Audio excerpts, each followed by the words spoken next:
आम चुनाव से पहले बीजेपी आरजेडी में सियासी मैच फिक्स। क्या है मोदी शाह की जीत और जेडीयू आरजेडी की हार का नया फैक्टर? दूसरे खेमे के वोटर्स को रिझाने के लिए कौन सा खेला करने वाले हैं मोदी? क्या अब एनडीए की इस चाल से महागठबंधन में पड़ने लगी है दरार, या बिहार में सीबीआई ईडी की एंट्री से बीजेपी आरजेडी में होगा नया फेरबदल?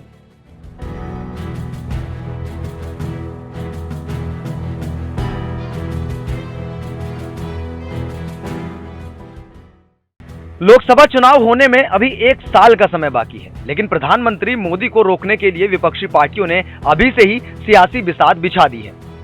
इसमें सबसे बड़ा सवाल यह है कि विपक्ष के नेता किसके नेतृत्व में 2024 का लोकसभा चुनाव लड़ेंगे। पीएम नरेंद्र मोदी को रोकने के लिए विपक्ष के तर्कश में वो कौन सा तीर है जो मोदी को सामने से चुनौती देगा? विपक्षी पार्टियों में कई ऐसे चेहरे हैं जिनके नाम की चर्चा पीएम पद के लिए हो रही है। इनमें सबसे बड़ा नाम बिहार के मुखिया नीतीश कुमार का है। हालांकि उन्होंने हमेशा इस बात से इनकार किया है, लेकिन जब से नीतीश कुमार ने एनडीए से नाता तोड़ा है तभी से पीएम पद के लिए उनका नाम चर्चाओं में है, जिसके बाद बिहार के राजनीतिक समीकरण तेजी से बदलते दिखे। प्रधानमंत्री मोदी के साथ गलबहिया करके सत्ता सुख भोगने वाले नीतीश कुमार अब अलग ही तेवर में हैं, क्योंकि एक तरफ नीतीश और तेजस्वी कांग्रेस के साथ हाथ मिलाकर 2024 में बीजेपी को बिहार में मात देना चाहेंगे, तो वहीं दूसरी तरफ बीजेपी भी बिहार के छोटे दलों और हिंदुत्व के साथ दलित पिछड़ों को अपने खेमे में लाकर नई रणनीति बना रही है।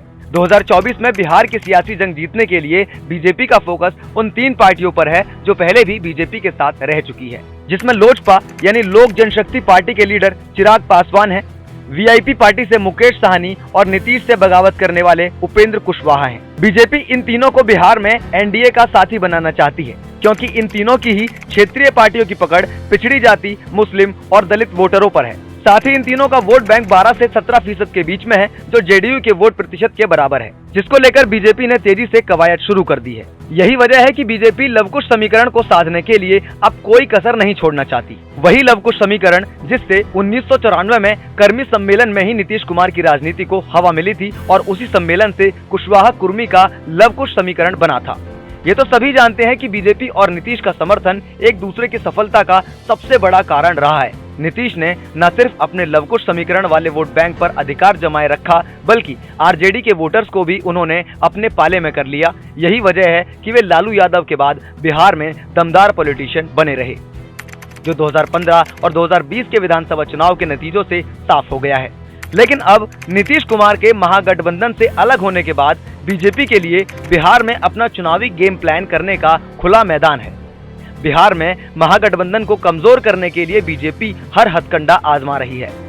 चिराग पासवान की एनडीए में वापसी होना तय है, जिसके लिए उन्होंने कुर्मी, गोपालगंज और मोकामा में हुए उपचुनावों में बीजेपी के लिए खुलकर प्रचार किया। कयास तो ये भी लगाए जा रहे हैं कि चुनाव से पहले मुकेश साहनी भी एनडीए से जुड़ सकते हैं, और अगर चिराग और साहनी एनडीए में आते हैं तो पासवान और मल्लाह वोट बैंक मजबूत हो जाएगा, जबकि दूसरी तरफ जेडीयू से अलग हुए उपेंद्र कुशवाहा भी बीजेपी ज्वाइन कर सकते हैं। बीजेपी के लिए ये काफी अच्छा विकल्प साबित हो सकता है, क्योंकि उपेंद्र कुशवाहा की कुशवाहा कोयरी वोटर्स पर अच्छी पकड़ है, जिसे लवकुश समीकरण कहा जाता है।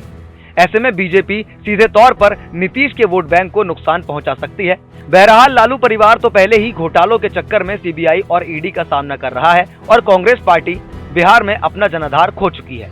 इसलिए मोदी शाह की बिहार में लोकसभा की 40 सीटों में ज्यादातर सीटों पर कमल खिलाने की योजना कारगर साबित हो सकती है। इस पर आपकी क्या राय है, हमें कमेंट करके जरूर बताएं। वीडियो को लाइक करें और जानकारी से भरी इस तरह के तमाम वीडियोस को देखने के लिए सब्सक्राइब करें पॉलिटिक्स जंक्शन को।